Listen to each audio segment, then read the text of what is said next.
श्रीनाथादिगुरुत्रयं गणपतिं पीठत्रयं भैरवं सिद्धौघं वटुकत्रयं पदयुगं दूतीक्रमं मण्डलम् वीरान्द्वयष्टचतुष्कषष्ठिनवकं वीरावली पञ्चकं श्रीमन्मालिनी मंत्रराजसहितं वंदे गुरोर्मंडलम।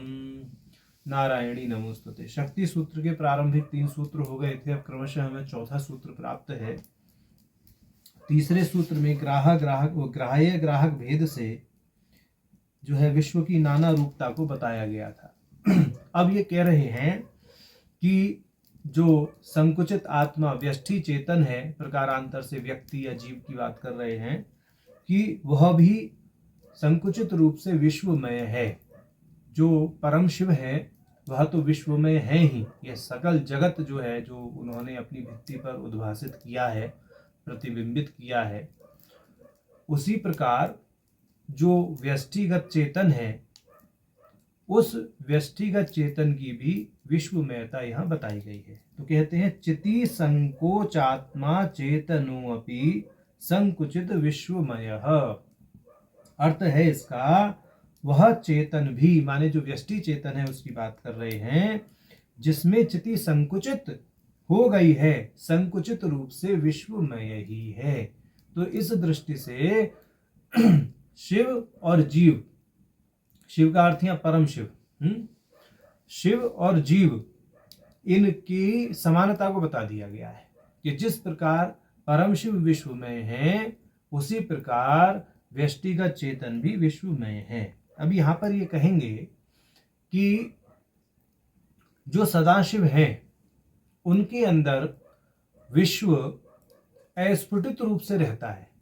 माने यह तो यहाँ कल्पना कर ही ली गई कि सदाशिव में जो विश्व है वह अस्फुटित रूप से है। जैसे हमने कल के पाठ में बताया था, चने के बीज में जैसे उसका पौधा रहता है, बट के बीच में जैसे उसका पौधा रहता है अस्फुटित रूप से, जब उसको सोख कर दिया जाता है, पानी में भिगो दिया जाता है, तो जो उसका भ्रूण है वो स्फुटित होने लगता है, तो ईश्वर दशा है। तो अभी सदाशिव की बात कर रहे हैं कि भाई जैसे बीज में पौधा है, उस दृष्टि से वहां पर विश्व रहता तो है, भले ही निषेध रूप से रहता है, दिखाई नहीं दे रहा, परंतु उसकी सत्ता तो है। अब ये कहेंगे कि शिव तत्व के नीचे शक्ति तत्व, शक्ति तत्व के नीचे सदाशिव तत्व।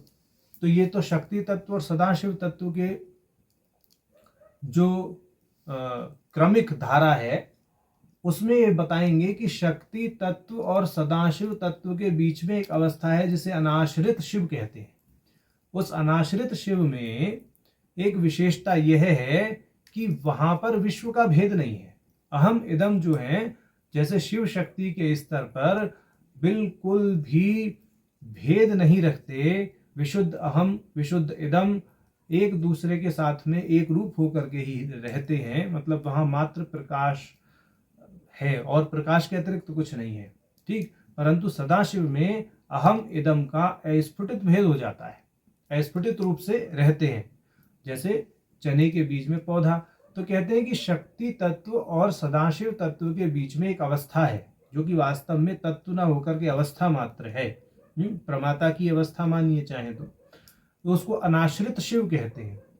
उस अनाश्रित शिव की दशा में चिदात्मकता होती है, माने विश्व की और क्या कहते हैं, परम शिव की एकता रहती है, माने भेद नहीं रहता। इस दृष्टि से समझना चाहिए। परंतु जैसे ही अनाश्रित शिव से नीचे की अवस्था आती है, तो सकल भुवन तत्व आदि यानी सदाशिव से पृथ्वी पर्यंत हर चीज विकसित हो जाती है, उद्भासित हो जाती है, प्रतिबिंबित हो जाती है, अवभासित हो जाती है। ऐसी शब्दावली तांत्रिकों की है, त्रिक दर्शन की है। तो वही चीज यहाँ पर ये कहा, इन्होंने कहा कि सदाशिव स्तर पर आकर, यानी अनाश्रित शिव से नीचे जो सृष्टि है, जो विश्व है, वहां पर जो व्यष्टिगत चेतन है, उसमें चिदात्म्य एक की अख्याति हो जाती है। उस अख्याति के कारण वहां पर क्या है, व्यष्टिगत भेद है। जो व्यष्टिगत भेद आता है, और परंतु इस व्यष्टिगत भेद में भी जो शरीर आदि प्राप्त होते हैं, उन शरीर आदियों की क्या है, विश्वमयता है।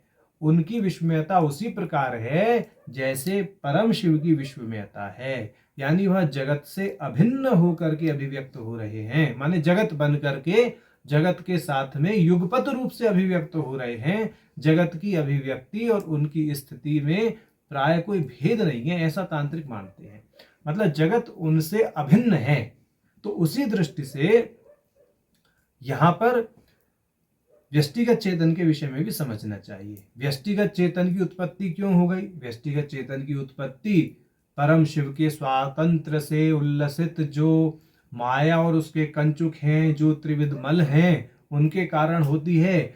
ये परमात्मा का लीला विलास है, उनकी स्वातंत्र लीला का विलास है, यह समझना चाहिए। यह सारी चीजें आगे जो है और स्पष्ट होंगी आगे के सूत्रों में। तो ये चौथे सूत्र का सार हमने बताया, शक्ति सूत्र का चौथा सूत्र ये हुआ।